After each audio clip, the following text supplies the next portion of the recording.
Hello everyone, this side Priyank. I welcome you all to the market makers. Market makers में आपका स्वागत है। तो आज हम अभी डिस्कस करेंगे निफ्टी और बैंक निफ्टी का प्री मार्केट एनालिसिस कल के लिए। तो हमारे सामने निफ्टी का डेली चार्ट है। देखो, अभी पिछला महीना जो हमने देखा वो पूरी तरह से साइडवेज था, और अगर हम कैंडल स्टिक भी देखें पिछले महीने की तो वो पूरी तरह से एकदम doji, perfect doji candle close हुई है। बिल्कुल बॉडी नहीं है, बिल्कुल प्लेन आप देखोगे। बहुत लंबी लंबी विक्स हैं ऊपर की तरफ और नीचे की तरफ, और अगला महीना शुरू होके अभी चल रहा है।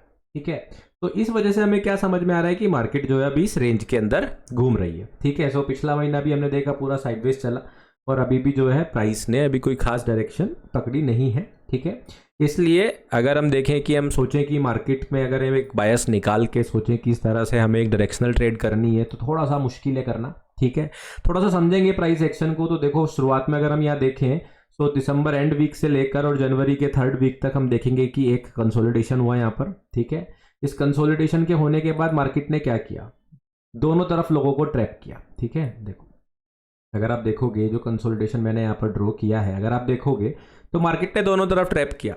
अब इस कंसोलिडेशन के बाद पहले मार्केट ने लोगों को यहाँ पर क्या किया, बुलिश किया। जैसे ही लोग यहाँ पर बुलिश हो गए कि रेंज ब्रेकआउट हो गया, अब तो मार्केट बहुत ऊपर जाने वाला है, लोगों ने बाई करना स्टार्ट किया। तुरंत उसके बाद हम क्या देख रहे हैं, मार्केट अचानक से गिर जाती है। ठीक है, तो इसका मतलब क्या हुआ कि सबसे पहले मार्केट ने क्या किया, इस रेंज के बाद जितने भी लॉन्ग्स थे उनको ट्रैप किया। अब उन सब लोगों के स्टॉप लॉस कहाँ रहे होंगे, यहाँ पर रहे होंगे, जिसको तुरंत आके मार्केट ने, आप देखोगे इतने बड़े गैप डाउन हुए 2 दिन के अंदर, मार्केट ने उनको आउट कर दिया। उसके बाद मार्केट ने थोड़ा सा ऊपर दिया, लोग कंफ्यूज थे, फिर से गिर गया। अब जब ये स्ट्रक्चर मार्केट ने बनाया, तो किस स्ट्रक्चर की मैं बात कर रहा हूं उसको थोड़ा सा ध्यान से समझेंगे। अगर आप देखोगे ये स्ट्रक्चर, ठीक है, तो ये स्ट्रक्चर इस तरह से एक लोअर लो और लोअर हाई का जो स्ट्रक्चर बनाया, इसके बाद सबको क्या लगा कि मार्केट तो बेरिश हो गई। मार्केट बेरिश हो गई तो मार्केट गिरना चाहिए, सबने शॉर्ट करना स्टार्ट किया, अपने स्टॉप लॉस कहाँ लगाने स्टार्ट किए होंगे, प्रोबेबली यहाँ पर। करेक्ट, ये सबसे अच्छी रेंज थी स्टॉप लॉसेज लगाने की।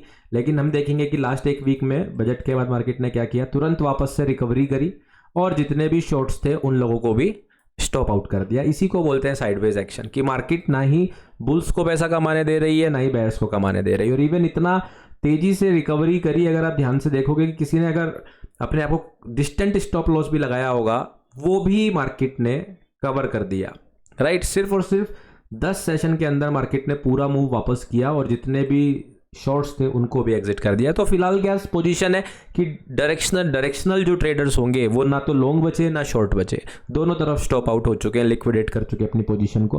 फिलहाल मार्केट इसी वजह से रेंज में है। सो अगर हम समझें कि अभी आगे क्या हो सकता है, सो देखो यहाँ पर अगर आप ध्यान से देखोगे तो ये ईयरली ओपन जो है, जो कि 1 जनवरी का प्राइस है 21,727.75, ये एक स्ट्रॉन्ग सपोर्ट की तरह काम कर रहा है। देखो यहाँ पर अगर आप देखोगे मंडे को मार्केट ने यहाँ पे सपोर्ट लिया, स्विंग लो बना दिया, स्विंग लो बना के ट्यूसडे ये कैंडल बनाई, ठीक है, बुलिश कैंडल बनाई। लेकिन अगर आप ध्यान से देखोगे तो इस कैंडल के अंदर स्पेशल जो चीज है, जो कि बहुत सारे लोग मिस कर देते हैं कई बार। तो अगर आप देखो, मैं ड्राइंग हटा रहा हूं, ध्यान से देखो, आज की जो कैंडल स्टिक है वो मंडे के अंदर है। मतलब क्या है कि मंडे के प्राइस एक्शन के अंदर ही आज का पूरा प्राइस एक्शन चला है। सो मार्केट क्या है, इनसाइड बार बना चुका है। तो जब मार्केट ने इनसाइड बार बनाया तो कोई भी डायरेक्शन आप चूज कर रहे हो तो वो एक तरह से आपके लिए एक धोखा हो सकता है। अगर आप लॉन्ग सोच रहे हो तो भी गलत हो सकता है, शॉर्ट सोच रहे हो तो भी गलत हो सकता है। क्यों, मार्केट क्या कर सकती है, मार्केट कल का हाई लेकर इसके ऊपर जाकर यहां से नीचे गिर सकती है, या फिर मार्केट स्टार्टिंग में वापस से ईयर ओपन टेस्ट करने नीचे आ सकती है, और यहां से इसका लो लेकर फिर से पंप हो सकती है। तो मार्केट क्या है, अभी जो है कोई भी क्लियर डायरेक्शन यहाँ पे दे नहीं रही है।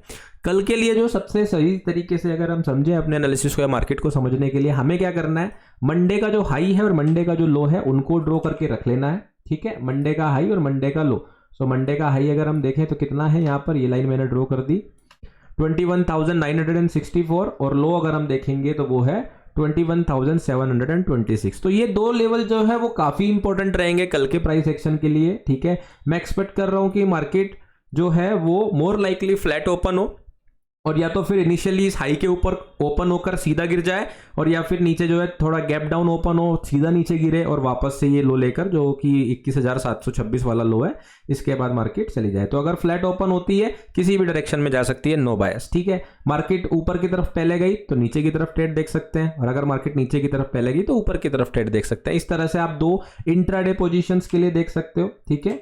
और अगर मार्केट यहाँ पे ब्रेकआउट करके ऊपर जाने लगी तो एक चीज समझो कि मार्केट ऑलरेडी इतनी स्ट्रेच्ड है, इतनी ऊपर है, ये वाला जोन लॉन्ग्स लेने के लिए बड़ा रिस्की है। मतलब क्या है कहने का कि अगर आप यहाँ पे सोच रहे हो कि ब्रेकआउट हो गया और मैं यहाँ पर बाई करने का सोच रहा हूँ कि यहाँ स्टॉप लॉस लगा के टारगेट कर लूँ, तो देखो मार्केट अभी जितनी बार भी नीचे की तरफ गिरेगी तो कैंडल स्टिक्स बहुत बड़ी बड़ी आएंगी, ड्रॉप जितनी बार आएगा वो बहुत शार्प आएगा। उसका एक ही रीजन है कि मार्केट जो है वो काफी ज्यादा स्ट्रेस्ड है, काफी ज्यादा ऊपर है, इसलिए मैं इस जोन को बहुत ही ज्यादा अवॉइड करूंगा ट्रेड करना लॉन्ग या शॉर्ट। और मैं कोशिश करूंगा कि मार्केट या तो ईयर ओपन के नीचे चला जाए या जनवरी हाई के ऊपर चला जाए, फिर मैं कोई ट्रेड प्लान करूं। अदरवाइज सिंपल है, मंडे हाई मंडे लो हमने मार्क कर लिया और इसके हिसाब से हम अपनी कोई ट्रेड प्लान करेंगे, ठीक है।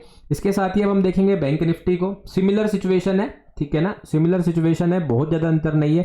बैंक निफ्टी भी इस रेंज के अंदर फंसा हुआ है, थोड़ा ध्यान से इसको भी समझने की कोशिश करेंगे। तो देखो एक कंसोलिडेशन, मार्केट ने पहले जितने भी लोग लॉन्ग थे उनको आउट किया, फिर जिन लोगों ने शॉर्ट मारा उनको आउट किया, दोनों साइड में मार्केट ने इस कंसोलिडेशन के बाद दोनों तरफ लोगों को ट्रैप किया, मार्केट गिरा। पिछली वीडियो में जो मैंने पिछले हफ्ते बनाई थी उसमें मैंने बहुत ही क्लियर समझाया था कि जो है ये वाला सपोर्ट है, मंथली चार्ट से समझाया था कि ये सपोर्ट है, बहुत अच्छा मार्केट आया, बढ़िया रिएक्शन आया।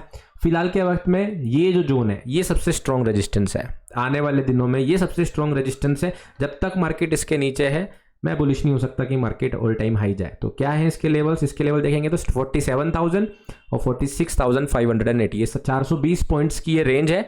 जब तक इसके नीचे है मार्केट मेरे लिए साइडवेज है।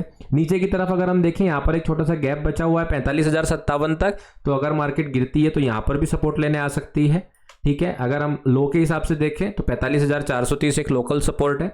मंथली ओपन यहाँ पर ड्रॉ है, इस रेंज के अंदर मैं मार्केट को देख रहा हूँ अभी। बैंक निफ्टी में मेरा ऐसा कोई भी प्लान नहीं है ट्रेड करने का या पोजीशन लेने का कल को कि जो है मैं इस तरफ से लॉन्ग या शॉर्ट या कोई लेवल देखूँ, नहीं। मैंने जो है अपने लेवल्स मार्क करके रखे हुए हैं। नीचे की तरफ आता है 45,057 मेरे लिए गैप फिल होता है, ये एक अच्छा सपोर्ट काम कर सकता है। 45,430 लोकल सपोर्ट है स्विंग के हिसाब से, ये मंथली ओपन है, ठीक है, फरवरी का ओपन है 46,164। तो इन लेवल्स के बीच में देखेंगे, अगर कल कुछ बनता है तो बढ़िया रहेगा। इसके अलावा एक और स्टॉक जिसपे कल मेरी नज़र रहेगी, नौकरी, ये मैं पहले भी बता चुका हूँ, इन्फो एज के नाम से आप लोग जानते हो, राइट। तो ये नौकरी का वीकली चार्ट है, बहुत शानदार चार्ट है। मार्केट ने कंसोलिडेट किया 2022 से लेकर 2023 के बीच में, 18 महीने का कंसोलिडेशन है, वो ब्रेक कर दिया, ये रीटेस्ट किया। 3 हफ्ते से लगातार इसका एनालिसिस मैं बार बार पोस्ट कर रहा हूँ। 4900 से 5500 तक के लेवल्स, बड़ी अच्छी स्कैल्पिंग थी है यहाँ पर, बहुत बढ़िया स्विंग ट्रेड थी, ठीक है। हाउएवर मैं तो 4900 के आसपास बाई कर चुका हूँ, ठीक है। बट बाकी लोग अगर कुछ देखना चाहते हैं तो कल में देख सकते हैं, बढ़िया स्टॉक है। मुझे लग रहा है कि कल में ये 5500 के आसपास चले जाना चाहिए। सो इन्फो एज या नौकरी बढ़िया है। एक और स्टॉक मैं आपको जल्दी से बता दे रहा हूँ कल के लिए जिसको आप फोकस कर सकते हो, that is max financial services, ठीक है, MFSL, ठीक है। सो MFSL का जो चार्ट लग रहा है वो भी बहुत शानदार लग रहा है। अगर आप देखोगे तो एक रेंज चल रही थी मार्च 2022 से, लगभग 2 साल की रेंज है, जिसको मार्केट ने ब्रेक किया, ठीक है। अगस्त में ऊपर गया, रिटेस्ट करने अभी आ गया। ये मेरे हिसाब से 860 का सपोर्ट बहुत स्ट्रॉन्ग सपोर्ट है, और आने वाले वीक्स में, ठीक है, क्योंकि ये वीकली चार्ट है तो मैं वीक्स की बात करूंगा, मेरे हिसाब से आने वाले 2 महीने के अंदर मेरे को लगता है कि मार्केट इजीली जो है हमें यहाँ देखने को मिल जाएगी। तो यहाँ जाने के लिए 7-8 candles I think more than enough. तो ये 20% मूव बहुत आसानी से इसमें मुझे लग रहा है आ जाना चाहिए। सो ये भी मेरी रडार में रहेगा, और मैं उम्मीद करूँगा कि आप लोग भी इसको रिसर्च करके देखेंगे, तो मुझे लग रहा है कि आपको भी इसमें कुछ बेनिफिट मिल सकता है, ठीक है। So this was all in the video. I hope you are liking these updates. Don't forget to subscribe my channel, like and share it with your friends. अगर आपको अच्छा लग रहा है तो आप मुझे सपोर्ट कीजिए, शेयर कीजिए, और जो भी क्वेश्चन मन में आ रहा है, अगर आप कुछ चाहते हो मुझसे कि मैं इस तरह की वीडियोस बनाऊं या ये टॉपिक कवर करूं, तो आप कमेंट्स में लिखिए, और मैं डेफिनेटली ट्राई करूंगा कि मैं आप लोगों की एक्सपेक्टेशंस के हिसाब से और चीज़ें बेहतर कर पाऊं। So this is all from Priyank, and thank you for joining the market makers here. Wish you good luck, trade safe for tomorrow, bye bye.